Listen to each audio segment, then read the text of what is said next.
Welcome back to the Survivor's Guide to Thriving podcast, the show for people who are ready to break out of survival mode in order to build a truly thriving life. I'm Amanda Solman, and along with Mark Jewell and the rest of my team here at Mark Jewell Speaking and Training, we break down common roadblocks that keep people stuck surviving and share ideas to help you thrive each and every day. Whether it's personally, professionally, spiritually, or in your relationships, you're going to experience change at some point in your life. And for many of us, we can see that change as something to be scared of, to balk at, or even to avoid. Today's podcast guest wants to help us start looking at that a little differently. MarkSteven Reardon is the founder and CEO of Centerpoint Leadership, and he is passionate about helping people magnify their impact. He knows one or two things about what makes us tick. And today, we're going to tap into that expertise as it relates to how people experience change at work and beyond. In our conversation, Mark and I dig into why change isn't actually that hard, how our mindset about change affects how we experience it, and how we can make change initiatives more successful. Whether you're going through a company merger, have new leadership, or are just trying to reach a personal goal, there's something in this episode for you. Enjoy. It is my pleasure to welcome MarkSteven Reardon to the Survivor's Guide to Thriving podcast. Mark, thank you so much for joining me today. It's my pleasure, actually. Awesome. So, Mark, we are going to get into some really good conversation here. I'm actually really excited for the topic we have planned. I think it is a topic that affects so many of our listeners and clients. And so I'm really looking forward to your perspective. But before we start driving down those roads, for the people who are just getting to know you here on the show, I was hoping maybe you could tell us a little bit about who you are, what you do, and kind of how did you get to where you are today? You bet. I am someone who is still trying after many, many years, still trying just to make sense out of my life and how best to use it in service of others. I'm a husband of 26 years to Lynn. I'm a father of our two boys, Noah and Tate, and a brother to two siblings. I'm also a musician. I play drums. I pretend to play guitar, and I even more pretend to play piano.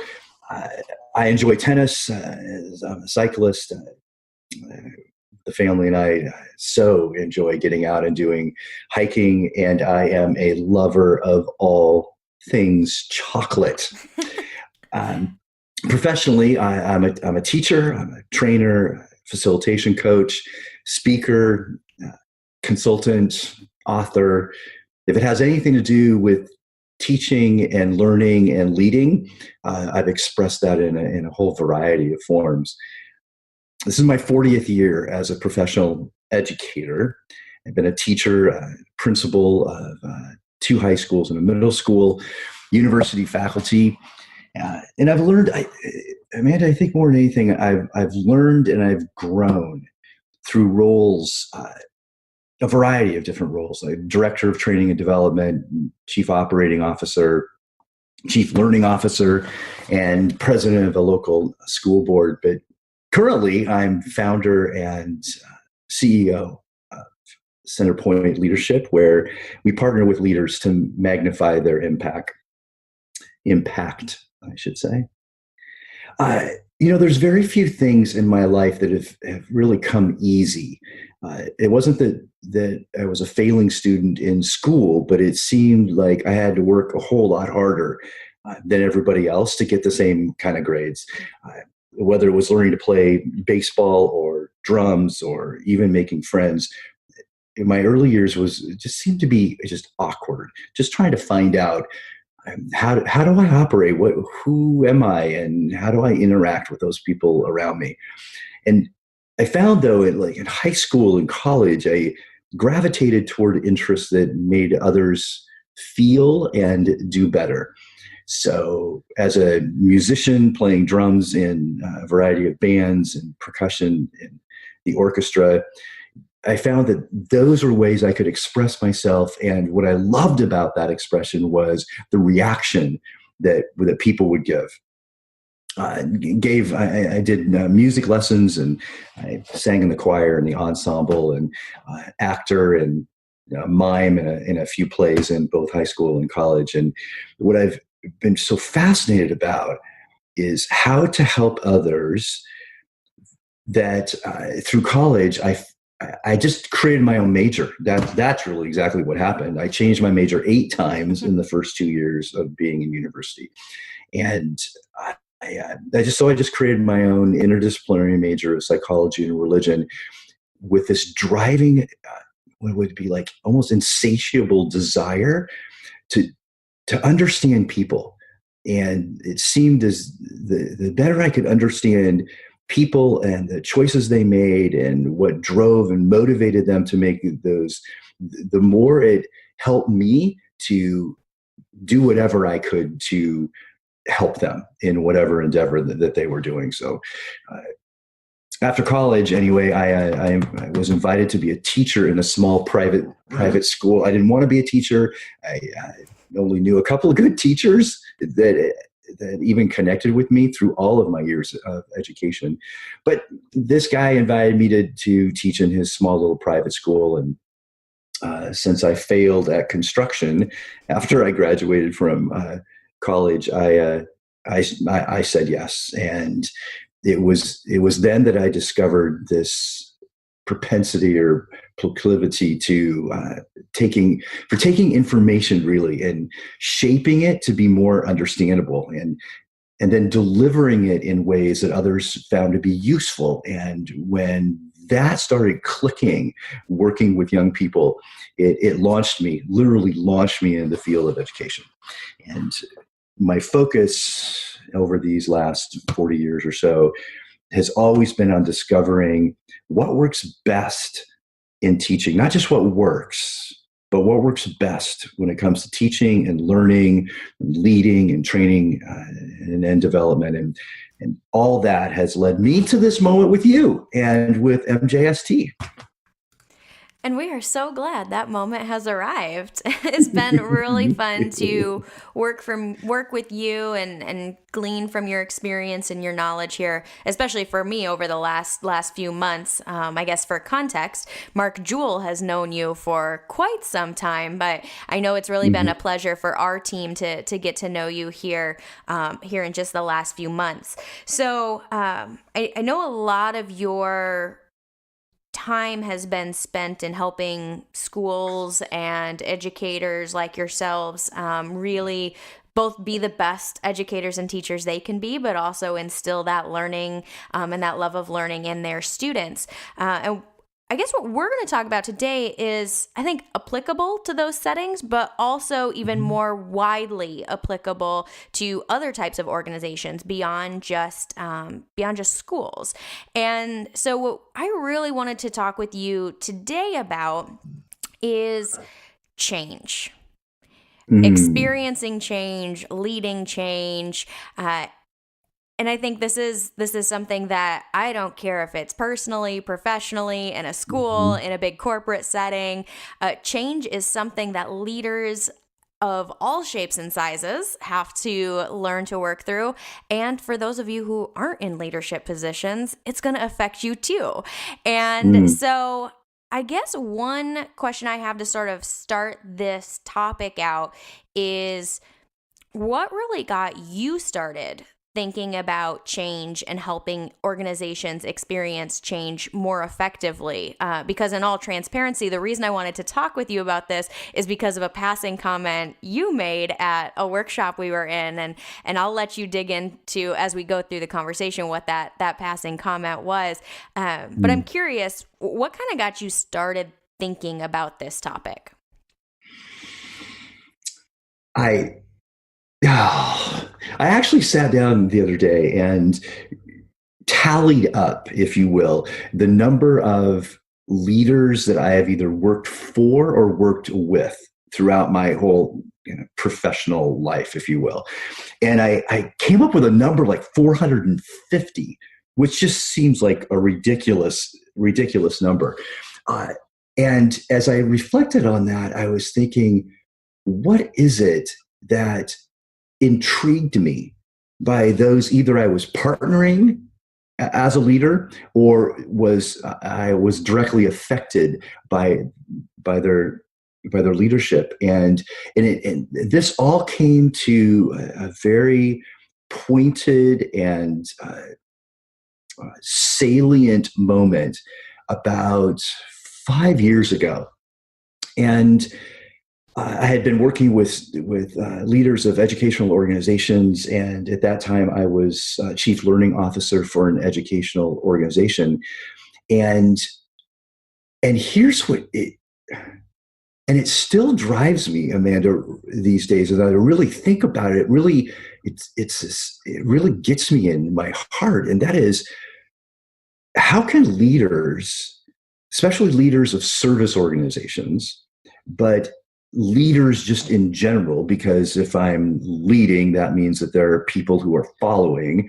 And so I have this direct responsibility, right, to take care of these people and develop them. But how can leaders who have such heart and passion and vision and dedication have organizations that struggle to fill their mission?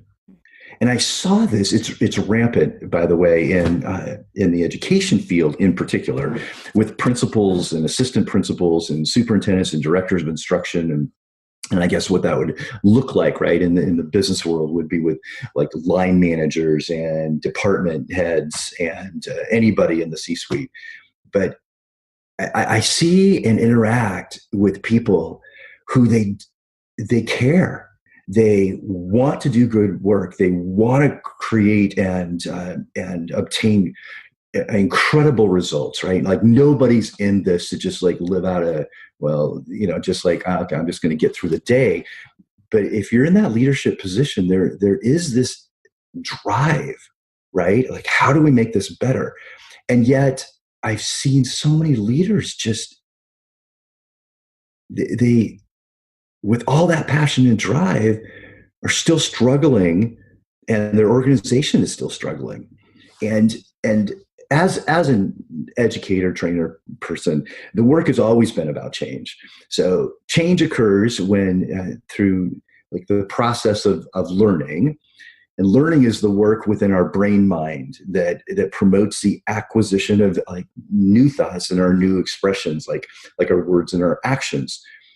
So regardless of whatever area of work that I have done, right, with preparing high school students or third graders or superintendents and principals and line managers or C-suite execs, it's like, it didn't matter who it was. The work seems to be about closing this gap between where we are and where we desire to be, so that either as the leader, like where am I right now, where I want to be, or where's the team, where are we right now and where do we desire to be, or even within the larger organization, like where are we right now and where do we want to be? So, and even in our personal lives, right, whether that's academically or financially, psychologically, professionally, relationally, spiritually, it doesn't really matter, right? That we often, there's just this gap that each of us desires to close so that we can live a life that's like the best version of ourselves. And in order for that to happen, we've got to morph, right? We've got to transform. And everybody knows that. And it's actually just a part, it's just natural more than anything. Yeah. What's so interesting to me in that, though, is that, so we know that change has to happen, right? So I know if I'm here and I want to be there, and to your point, it really doesn't matter what area of life it's in. If I'm going to go from point A to point B, I've got to make a change, take an action that is different from the status quo right now. And I guess I would think that most people would say, though, that change can be very scary. And so that's why they don't go from point A to point B, right? Or that's why they don't make the change that they know they have to make, whether, it's for their health or for their marriage or for their job. It's like, oh gosh, change is scary. And what's so interesting to me too is even if I don't really like where I am right now, right, I'll still stay where I am because it seems to be somewhat comfortable. But I guess one thing you said to me recently, or said to our group recently, that sort of got me thinking about this is you said that you think people actually love change, which it's just so counterintuitive to, I think, all of the different stereotypes or stories we have about change. And so I'm wondering if you can tell us, how the heck did you arrive at that conclusion that people really love change? I am a student of neuroscience, neurobiology, neurogenetics. No, I don't have a PhD in it, and I can't tell you all the really, really fancy terms about everything. And I have found it fascinating to understand how human beings are actually wired. Like, what's the genetics? Because when we think about the psychology of change, right? There's stuff, that's such a scientific word. There are ingredients that make us up as human beings, right? And many of those are significantly different than animals. So as human beings, Homo sapiens, right? There is hardwired within the human condition, if you will, that it's just not enough to survive. Like, animals survive, but human beings really it's more than survive. I want to impact the world around me. I want to impact the condition of my own life and those people I love. There is this drive within us to thrive, right? To use you all word, it just makes so much sense. It's bigger than me and just my meager little existence on a day-to-day basis. And so with that and my little psychology background, this drive to understand, is there a biology that's going on here? Is there a genetic thing going on here that wires us up? And if so, then do we fight it or do we embrace it, right? So let me clarify just a little bit, that I'm not sure everyone loves change in the same way that they love their partner, for example, or their favorite beverage or dessert or vacation spot. I am sure nobody's cheering, going, "Yay, change! Bring right, yeah. exactly. They don't put it on their calendar as like a date night. I have a date night with change, right? Or I'm going to go serve up some change right now. Like I don't. That's not it. What I am sure of is that everyone craves change, because it literally is the way in which we are wired up as humans. It's biological, it's neurogenetic, it's an imperative.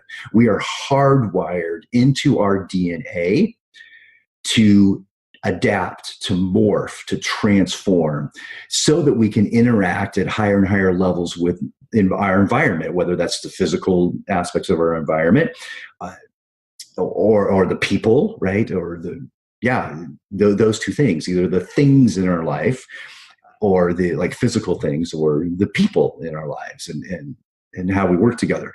So let's just start this from the beginning, right? And that is that since the moment of conception, we've been driven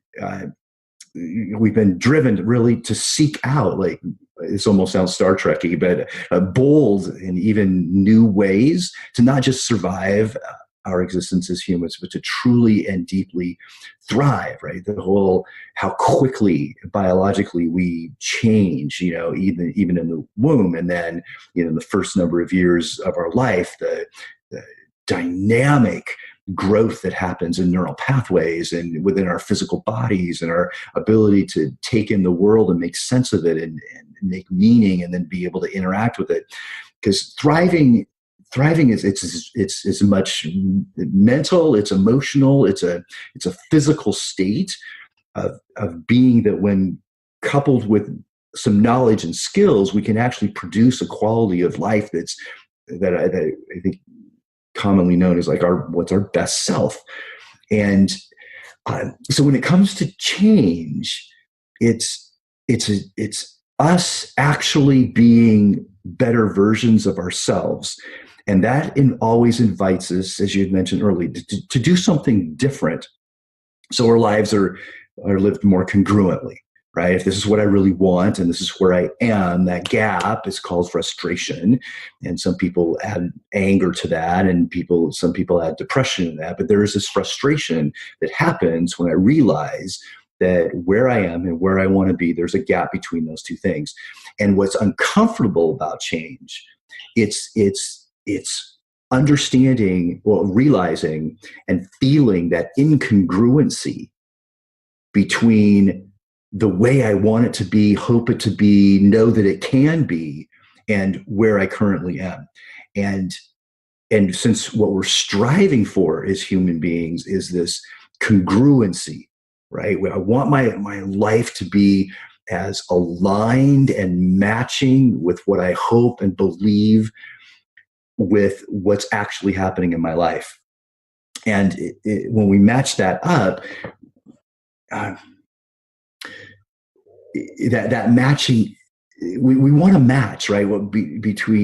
Between how I speak, how I think, and how I act on a daily basis, and that being more congruent with who I am and who I'm becoming from the inside out. So people love change. They crave change. It's biologically, neurologically, neurogenetically wired within us. And so change is not hard. And that's, as the modern day kind of organizational development prophets would have us believe. And right, managers say that all the time. Leaders say that all. Change is hard. Buckle down. Strap yourself in. You may not like this, but as we all know, this is the best thing to do. And so we preach this message that change is hard. So even as leaders, as much as we know that change is needed, we send this mismatching message of change is hard. And then who wants to play? Like, who wants to play that game? Mm-hmm. When my leader's saying, this is hard, it's one of the hardest things we've ever done, this is crazy, like, don't sign me up. I'm not signing in for that. Of course I'm going to avoid that. That doesn't sound like fun at all. But change is natural. What's hard is living in that in-between feeling where I feel trapped and I'm helpless and I'm stuck between what I know is possible and my current reality. And that brings up feelings of, like, I feel degraded or degrading. I'm debilitating. It's depressing. And who wants that on a daily basis? I don't wake up every day going, wow, maybe I can get a bigger dose of depression today, or a feeling of inadequacy or whatever. And so to avoid these feelings, I think it really comes down to two choices, right? One, we can stay where we are. We can be nestled in what's comfortable and familiar. Or two, we can push through it and get to the more desirable place. And to do this, however, it really does mean that we've got to believe in our own potential. And the message and the milieu, or the culture that so many leaders and managers create, is they create this space where over time people forget, like, they forget who they are and what they're capable of. They let go of what they think is possible for themselves, because they're just, the way we survive around here in this organization, around this team, is, don't stick your head up. Like the Australians call it the tall poppy syndrome, right? Don't be the tall poppy, because you're going to get cut off. So just play it safe around here. And so And that's what I love about the work that MJST and UL are doing, is that it restores in people, right? It reignites, maybe even reacquaints them with their own potential. Like, you know what? I do have what it takes. I do have what it takes. And when I have that belief in my own potential, and I can acquire some new knowledge and some new skills, and I can make some different choices. So making the change is not hard. Deciding to do whatever it takes is the hard part. That's a really good distinction. I'm glad you pointed that out. I'm pondering. I always joke with other guests when I have on the podcast that I need to be careful because I leave these big gaps while I'm processing all of the good stuff you're saying, and I have to remember this is audio. People can't see me thinking. So that's such good fodder. I want to keep elaborating on that then. So on one hand, right? So as leaders, sometimes we fall into the trap of both wanting change, but also verbalizing how hard it's going to be or how uncomfortable it's going to be, right? And like you said, that there's a mixed message being sent there, like you should do it, but it's not going to be fun. So we've got like that one bucket there, and then you've also, to your point, got this bucket of how do we start getting back in touch with what we're capable of and what we do want. And so I'm wondering if you can sort of keep building on that and talk about how do leaders and employees, and I don't know that that's necessarily the best distinction or best terminology, but trying to distinguish maybe between those who are often the ones driving the change and those who are sometimes on the receiving end of the change. How do all of those folks start thinking about change differently? I wonder if we set ourselves up by overthinking what's about ready to happen. So I think the focus though that we can all go to is this focus on what am I going to gain rather than what am I losing? Because remember, we are wired up to thrive. We really are. We constantly seek out these new, bold adventures. And even if it's just a thought, right? Even if it's just a thought that I might have that my relationship with my partner could be just a little bit different. But we want things to be better than they are, not necessarily, especially if everything's good. It's not because we're dissatisfied. It doesn't come from a place of being dissatisfied so much as it's just the way in which we want to interact with the world and the people around us. So I think as we continue to live our lives in this continual state of morphosis and transformation, that a focus on what's to gain in this moment rather than what am I losing. And when we can reacquaint ourselves with the desired result, it's easy to get caught up in the moment and the little decisions that we're making, right? All the time, especially as we're moving toward this more desired place that we want to be. So if we can reacquaint ourselves with the desired result. So yes, thinking about, well, just imagine what it's going to be like, when I, drop these pounds, or I have a more open lines of communication with my partner, or, we're turning a profit more often, or the team is gelling better.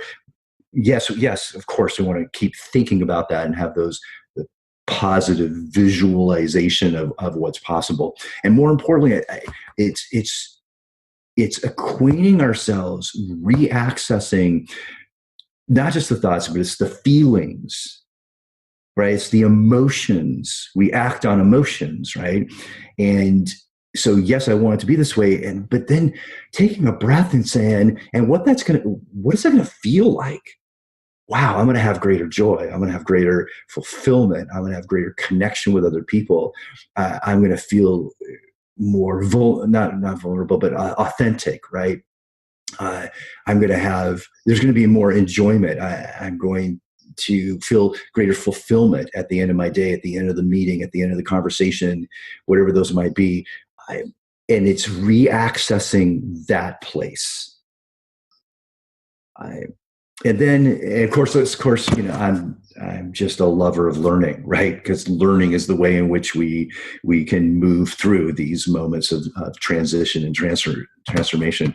But focusing on what we're learning rather than what we're losing. So yeah, focusing on what we're going to gain rather than what we're losing. But also, what am I learning? What am I learning about myself, about others? Because we're really designed as like these lean, mean learning machines, and we just crave to acquire what we need in order to thrive. So I think it's those things. What am I going to gain? Right? What am I going to gain rather than what I'm going to lose? Reaccessing that deep emotional place of wanting more joy and fulfillment, for example. And then what can I learn? What can I learn today? What can I learn from this conversation? What can I learn from this meeting? What can I learn with this interaction with this leader? What is this saying about me and who I am and how I interact? And how can I use what I'm learning to make not just myself better, right? Because the reason why we make ourselves better, this is part of the human condition, we make ourselves better because we want to serve, right? We want to make the things and the people around us better than they are. Does that make sense? Yeah. Yeah. As you were talking, it was actually bringing up some different connections to some of the things that we teach our clients if they go through training and coaching with us. And so, one of the things you talked about is, the language that we use in focusing on the results. So to talk about what is this going to look like when we do this, or what's it going to feel like, and verbalizing that, right? Mm-hmm. And so that really brought me to the story framework, which is one of our core concepts that we teach. Mm-hmm. Sometimes you're not always going to actually feel that way, right? You might still be nervous or worried or whatnot, but especially as a leader, to be purposeful about the words that we're using, that's interrupting some of those old patterns, right? So I think we so often think it's default to talk about change as hard or struggle or challenging or not fun or whatever, right? Like, we don't even question sometimes that there's a different way to talk about change. And so to interrupt that story that you're telling yourself, that you're telling your team, by being purposeful about the words you choose when you talk about change, mm-hmm. that feels really important to me. And then I think, to back that out, earlier in that story framework, we talk about how our actions are driven by our thoughts and feelings, which you talked about, right? Like, we take action based on emotion. And so sometimes our thoughts and our feelings are very instinctual, right? Like, if I've always reacted to change by freaking out, like, it's like a knee-jerk reaction to just panic whenever anybody says, like, oh, you're going to do this different thing. Yeah. But to be able to pause and actually have intentional different thoughts, to think, what am I learning and growing from in this experience? Or to think, what is it going to feel like? And actually try to purposefully experience that feeling in your body before it's happening for real. There's just so many things that you talked about there that I think relates so much to what we teach our clients currently, in just a different context. And we often talk about those feelings and emotions being instinctual. So I love what you're saying about, like, hey, let's actually pause and try and feel those things before maybe we feel them instinctually. We might have to create it because the instinct isn't there yet. It's like almost something you have to practice to create that instinct. Exactly. There's a couple things, if I can build on what you're saying. One Absolutely. is intentional and habitual. So there are, because of patterns that we've created, allowing ourselves to be shaped and molded by either other people or external circumstances or whatever. So yes, we have habitual ways of thinking, right, and feeling, and therefore acting. That word intentional is absolutely the key ingredient. That because in order to be intentional, I've got to return to this place of saying, I am in control. Others are not in control. I control. I choose what I think. I choose what I feel. And therefore I choose my own actions. And getting back to that place is it's so empowering, right?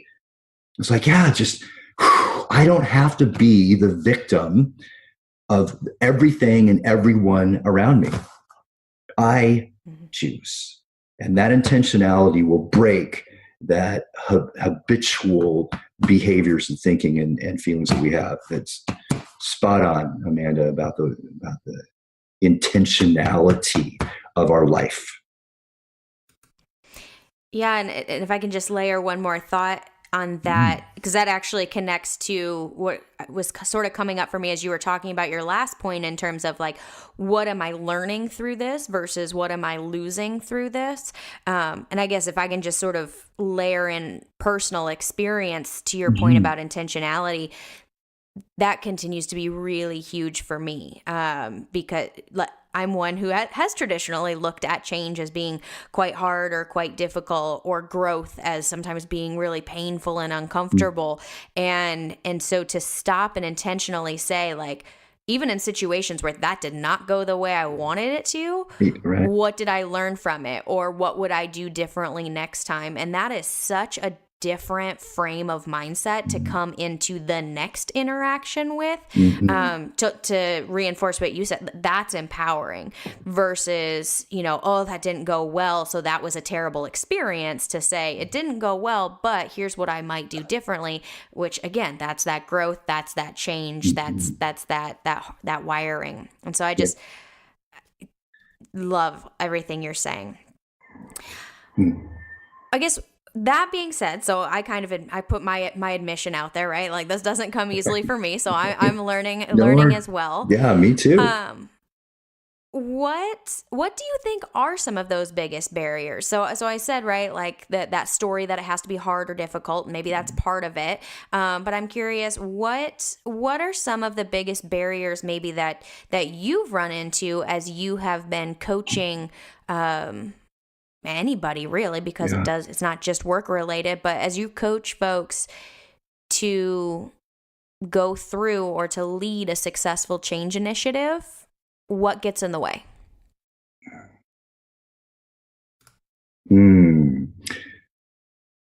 As a leader of a team, organization, department, whatever, there's a lot of talk about culture. So let's just break that down, just a piece of culture for just a moment. Culture is the interactions that happen between people. That's right. We can just boil it down to that. And so when we're moving an initiative forward, let's say, all initiatives involve the same two components. They involve people and they involve systems. And distinguishing between when we're moving a team organization through change, is this a people change or is this a systems change? So when we're talking about moving people forward, are people up against their own beliefs, attitudes, mindsets, mental models? And when if this is a people kind of change, like we're working on how we interact together. We're working on whatever our mindset is. Growth mindset has a big following these days about, and it's more about personal development of people. If that is the initiative that they're working with, and we need to be really, really clear that first, I love Peter Senge's work, which is, couple decades old right now, on the fifth discipline, right? The art of a learning organization, where he talks about people's assumptions, right? We got to help people to understand, these are the assumptions I have about the situation, about myself, about other people. And then secondly, ensuring that our people have the knowledge and the skill, right? So it could be new knowledge that they need, could be new skills that they need in order to launch and or sustain this initiative.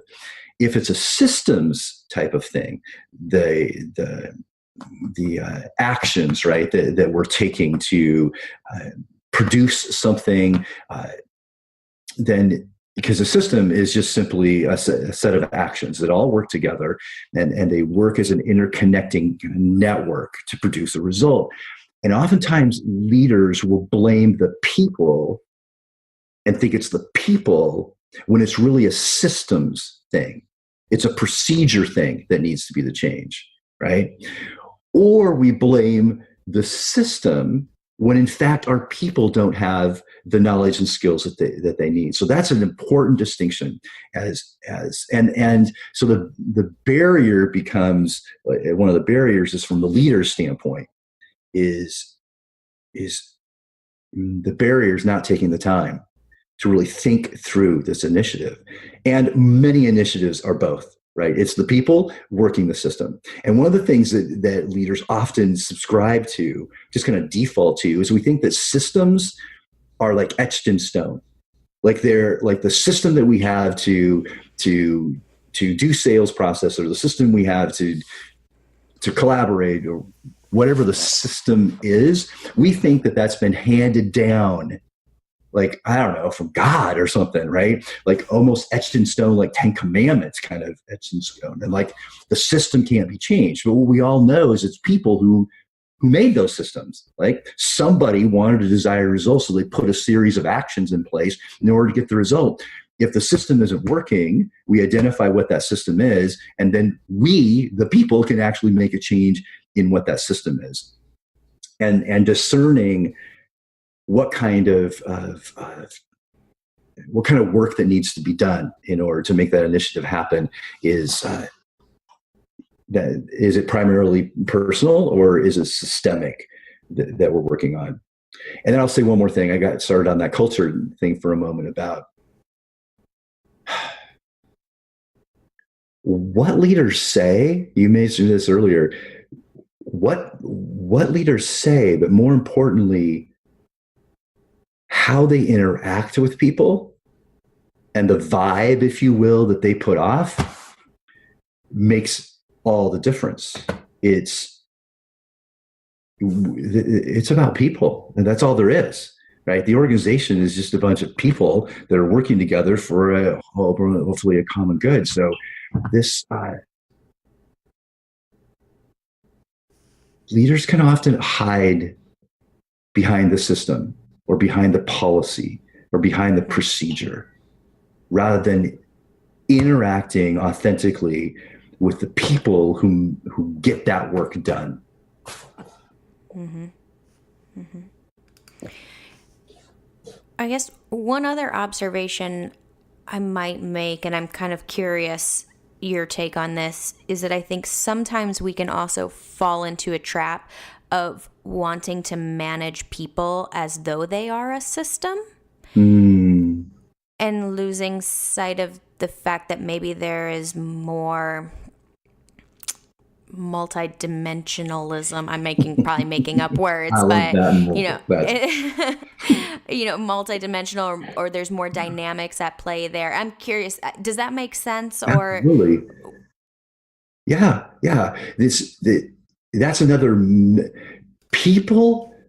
I'll speak for myself, but at least all the organizations and teams that I've worked with, people hate to be managed. Who wants to be managed?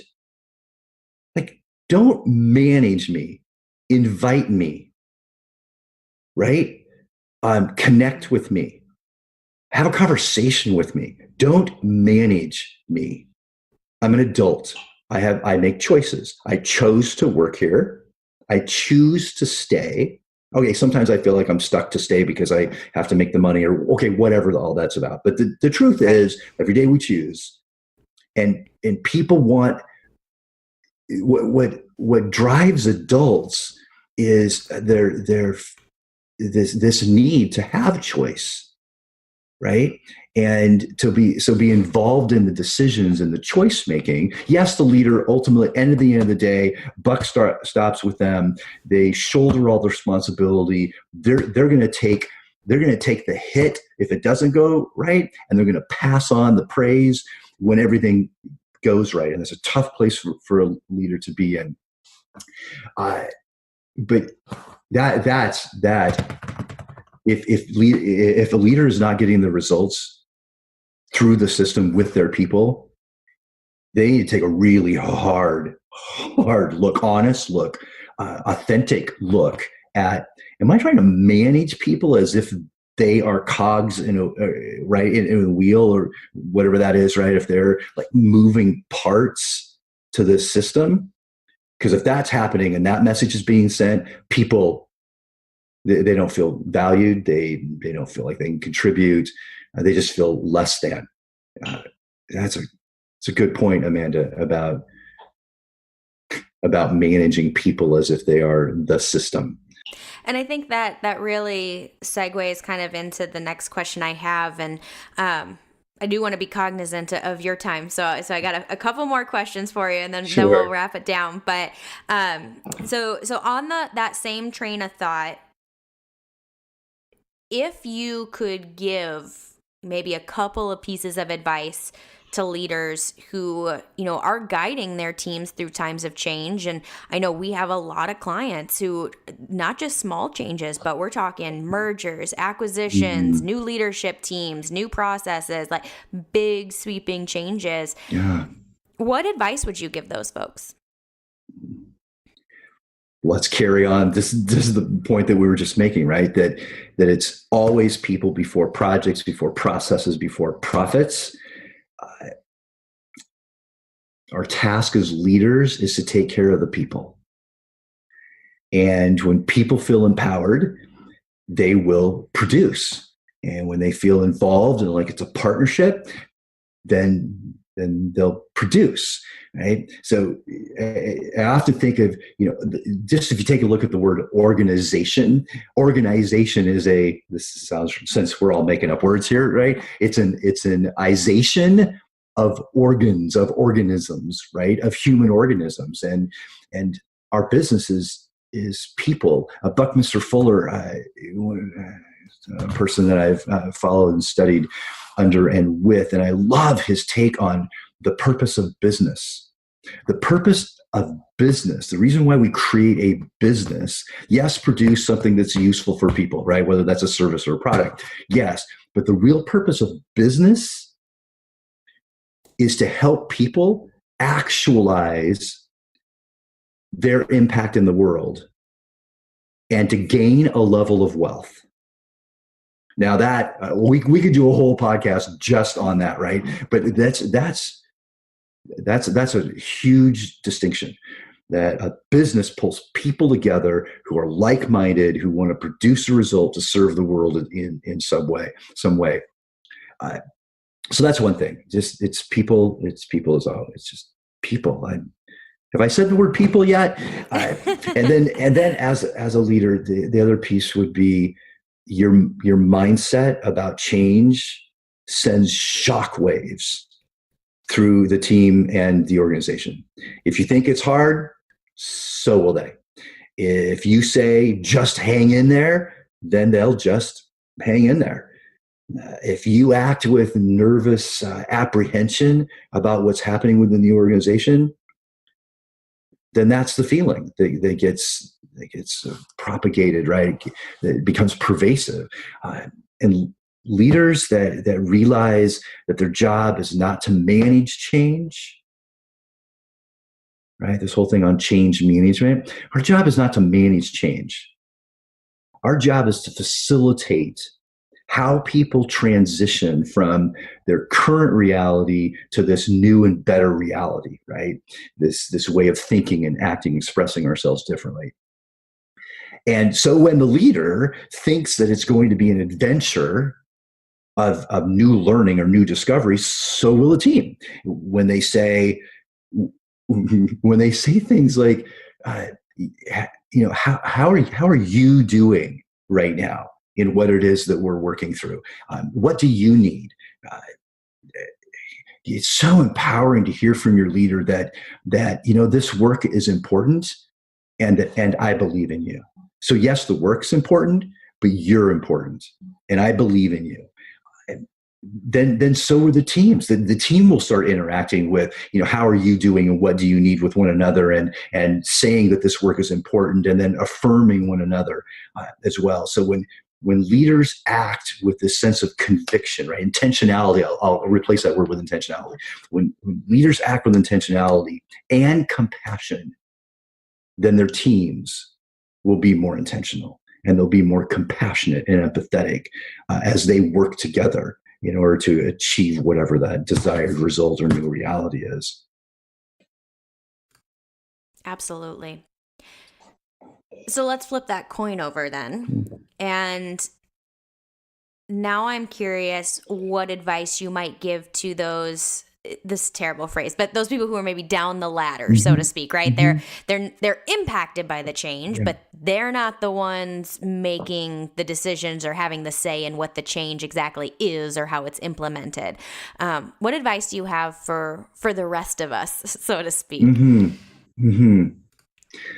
Well, let's amplify on that thought of that we're in charge, right? We're in charge of our lives, right? We can choose to be a reactor and a responder, right? Or we can choose to be proactive, or a sense that I have a sense of power. I don't mean that like authority, but a sense of effectiveness in who I am and the choices that I make. So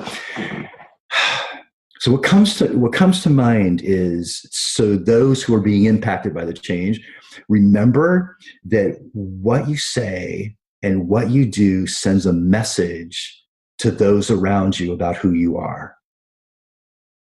And at the end of the day, nobody can take away who we are. Nobody can take that away from us.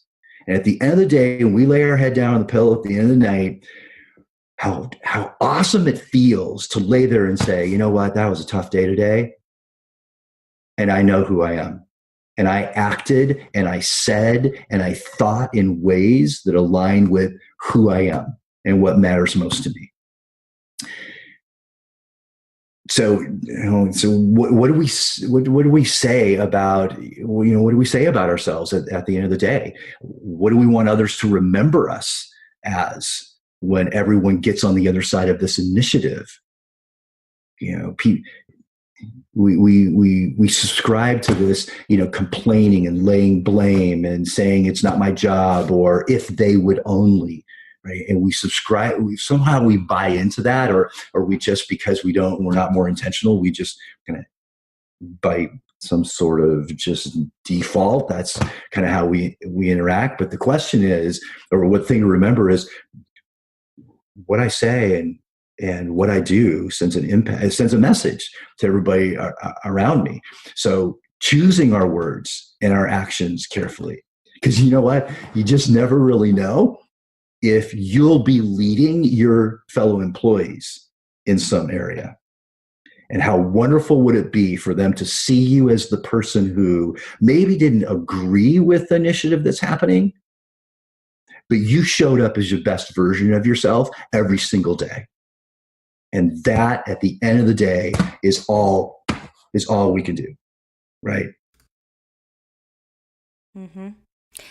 Yeah, and how cool would it be, knowing that so many of us do kind of react instinctually to change with a level of panic or nervousness, to be that person who your colleagues go, man, I was nervous, but, he or she seems to think it's going to be okay, so I'm going to calm down a bit, right? Like, but just by nature of how you react, you could, amplify that, the impact of the change on the rest of the team, make it so much easier to go through and to work through, just by, I can just imagine situations like that where, a key team member just kind of helps everybody calm down and move forward and be more optimistic or whatnot. And if you don't think that sends a message to your leadership, you it does. Yeah. And so, just to your point, right, your actions, your words, your responses, they matter. And people are watching. People are always watching. Yeah. That. So, MarkSteven, thank you for so much good wisdom in this conversation. Before we wind down, I just have a couple of kind of wrap up questions here. And so the first one, I'm asking all of our guests this, is what's going on in life for you right now that is super energizing? Wow. God, there's so many cool things. Someone said, actually, I've heard this twice in the last 4 weeks. What if the only things that happened in our life tomorrow were those things that I was grateful for today? And that has been very energizing for me right now.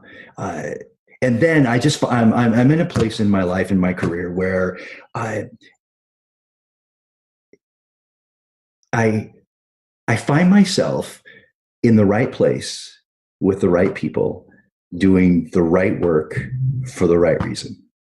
And that is incredibly energizing. Anytime I can facilitate learning experiences where people learn something new and can see themselves as the best version of themselves, and then that turns into greater impact, I am beyond myself, right?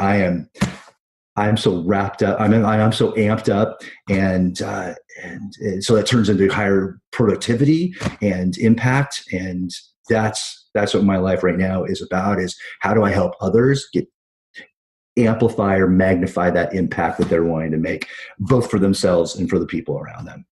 Well, I know you are definitely having that impact on our team, so I'm glad to be on the receiving end of that. And so, with that, what final thoughts would you like to leave us with here today? So on this topic of change and facilitating transitions and all of that, we kind of just remind ourselves that we're hardwired for change. It's neurogenetically, biologically encoded into us as human beings. So we can fight it, which is going to lead to frustration and lack of joy. But when we embrace it, it opens the possibility for us to discover the best version of ourselves. And for many of us, we're still in that discovery process. What is the best version of myself? So we're hardwired for change. We can fight it, frustration and joy. We can embrace it and be open to the possibility of discovering who we are and really the kind of impact that we can make on those around us. Absolutely. MarkSteven Reardon, thank you for coming on the Survivor's Guide to Thriving podcast. I have a sneaking suspicion this will not be the last time we have you on the show, so I will say goodbye for now, and we look forward to having you back again in the future. All right. Thanks, Amanda. Thanks for tuning in to this week's episode. If you like what you heard, make sure to jump over to Apple Podcasts and leave us a rating and review. We appreciate the feedback, and it helps other people find the show.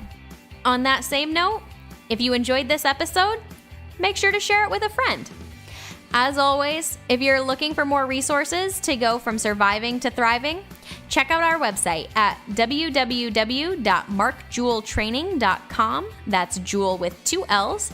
And you can find us under Mark Jewel Speaking and Training on all the major social networks. Remember, survival is dead. It's your time to thrive today. See you next week.